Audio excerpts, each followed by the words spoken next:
শয়তান বলেছিল যে আল্লাহ আমি তোমার সমস্ত বান্দাগুলি দিয়া জাহান্নাম ভরে দেব।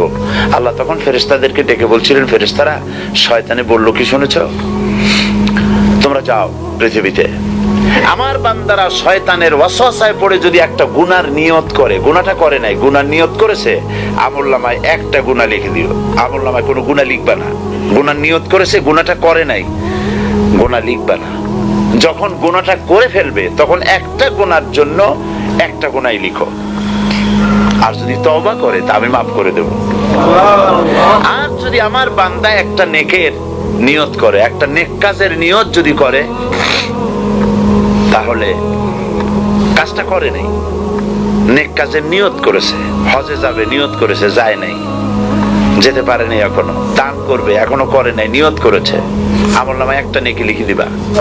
আর যখন নেকের কাজটা করা হবে তখন 10টা গ্রেস মার্ক লাগাই